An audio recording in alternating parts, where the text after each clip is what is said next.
Hi friends, welcome to Mallika Badrinath வீட்டு சமையல். இன்றைக்கி திங்கட்கிழமை, பௌர்ணமி, திருவாதிரை. அது மட்டும் இல்லைங்க, பௌர்ணமி அன்றைக்கி சத்யநாராயண பூஜை பண்ணுவேன். திங்கட்கிழமை அப்படிங்கிறப்ப இன்றைக்கி சிவனுக்கும் சேர்த்து பூஜை பண்ணேன். அதனால் இன்றைக்கி வந்து பால் வடை திங்கட்கிழமை விசேஷம்னு சொல்லிட்டு பண்ணியிருக்கேன். வெங்காயம் பூண்டு சேர்க்கலை, ட்ரை பண்ணி பாருங்கள்.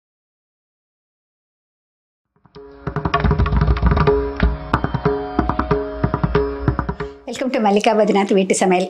இன்றைக்கி வந்து ஒரு போகி ஸ்பெஷல் பார்க்க போகிறோங்க. போகி பண்டிகை அப்படின்னு சொல்கிறப்ப எல்லாருக்கும் தெரியும், நம்ம பழையன நீக்கி புதியதை வந்து கொண்டு வர விஷயங்கள் அப்படின்னு சொல்லிட்டு.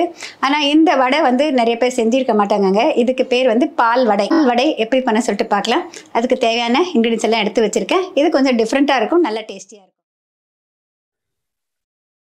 பால் வடை செய்ய தேவையான பொருட்கள்: கழுவி உலர்த்திய பச்சரிசி மாவு 1 கப், பால் 3/4 கப், கொஞ்சம் கறிவேப்பிலை, கொத்தமல்லி தழை, உப்பு, ஊற வைத்த கடலைப்பருப்பு சிறிதளவு, ஊற வைத்த பயத்தம்பருப்பு சிறிதளவு, கொஞ்சம் தேங்காய் துருவல், பொடியாக அரிந்த பச்சை மிளகாய், சில்லி ஃப்ளேக்ஸ், தேவையான அளவு எண்ணெய் பொரிப்பதற்கு.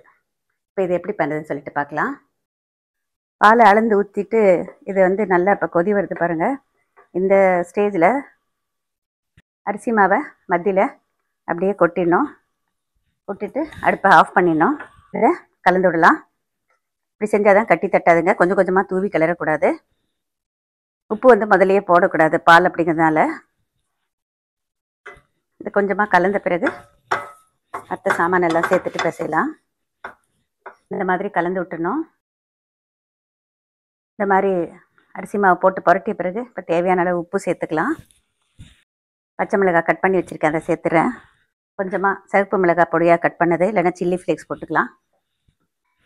பயத்தம்பருப்பு ஊற வச்சது, கடலைப்பருப்பு ஊற வச்சது சேர்த்துக்கலாம்.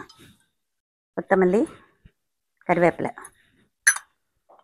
சேர்த்துட்டு நல்லா கலந்து விட்டுட்டு பசைஞ்சிக்கலாம். நம்மளுக்கு இது கொஞ்சம் ரூம் டெம்பரேச்சர் வரத்துக்கு முன்னால், அதாவது கை பொறுக்கும் சூட்டில் பிசையணும். பிசைகிறப்ப கொஞ்சம் பால் தெளித்து பிசைஞ்சிக்கலாம். தேங்காய் துருவலையும் இதிலேயே சேர்த்துக்கலாம். எல்லாத்தையும் சேர்த்து கொஞ்சம் பால் தெளித்து பிசைஞ்சிக்கலாம். இது கை பொறுக்கும் சூட்டுக்கு வந்துடுச்சு. கொஞ்சம் பால் தெளித்து பிசைஞ்சிக்கலாங்க. அதிகம் பால் பிடிக்காது, பார்த்து போட்டுக்கோங்க. இளம் சூடான பால் இருந்தால் பரவாயில்ல.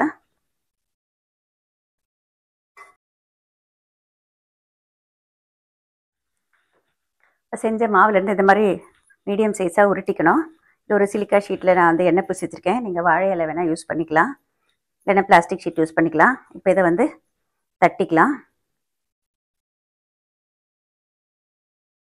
ஒரு ஈட்டுக்கு தகுந்த மாதிரி ஒரு 4 5 அந்த மாதிரி நம்ம எவ்வளோ எண்ணெய் வைக்கிறோமோ அதுக்கு தகுந்த மாதிரி தட்டிக்கலாம். எண்ணெய் நல்லா சூடாயிடுச்சுங்க. ஒரு பக்கமாக இந்த மாதிரி போடலாம்.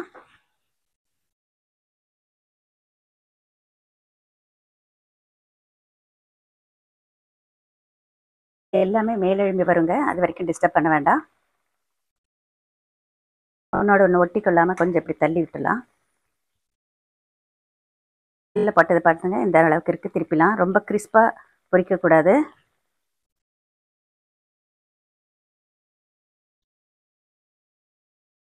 இது பொதுவாக அரிசி மாவுங்கிறப்ப கொஞ்சம் எண்ணெய் குடிக்கும். இந்த மாதிரி ஒரு லேசான சிகப்பு வந்ததுக்கப்புறம் எடுத்துடலாம்.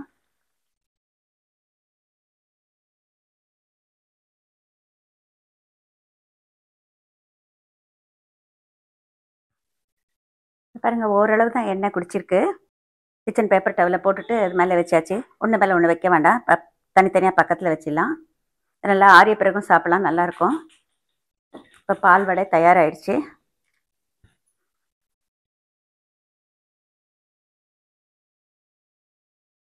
மிக சுவையான வித்தியாசமான பால் வடை தயாராகிடுச்சு. ட்ரை பண்ணி பாருங்கள். இந்த வடை எப்பவும் பார்த்தீங்கன்னா எங்கள் பாட்டி காலத்துலேருந்து மோரை கடைஞ்சிட்டு அந்த கொஞ்சம் லேசான புளிச்ச மோரில் இந்த மாதிரி அரிசி மாவை புரட்டிட்டு பண்ணுவாங்க. நான் இன்றைக்கி அதுக்கு பதிலாக, மோருக்கு பதிலாக பால் யூஸ் பண்ணிவிட்டு ட்ரை பண்ணி பார்த்தேங்க. ரொம்ப நல்லா இருந்தது. அதை உங்களோட ஷேர் பண்ணியிருக்கேன். பொதுவாக இந்த பால் வடை வந்து அரிசி மாவு மட்டும் யூஸ் பண்ணியும் பண்ணலாங்க. கூட வந்து ஓட்ஸ் பவுடர் சேர்த்து பண்ணாக்க இன்னும் கொஞ்சம் கூடுதல் சுவையாக இருக்கும். இந்த பால் வடை வந்து செய்கிறது ரொம்ப ரொம்ப சுலபம், எல்லாருக்கும் ரொம்ப பிடிக்கும். ட்ரை பண்ணி பாருங்கள். டிஸ்கிரிப்ஷனில் பார்த்தீங்கன்னா இன்னும் நிறைய விதமான வடைகள், குணுக்கு முதற்கொண்டு பொரிச்ச உணவுகள் நிறைய கொடுத்துருக்காங்க. இல்லை உணவு மற்றும் ஊட்டச்சத்து பற்றிய பல விவரங்களை தெரிந்து கொள்ள மல்லிகா பத்ரிநாத் வீட்டு சமையலை சப்ஸ்கிரைப் பண்ணுங்கள். உங்களுக்கு புஸ்தகங்கள் வேண்டும்னா நாங்கள் அனுப்புகிறோம். ஸ்க்ரீனில் தெரிகிற முகவரி மற்றும் ஃபோன் நம்பருக்கு நீங்கள் தொடர்பு கொள்ளலாம்.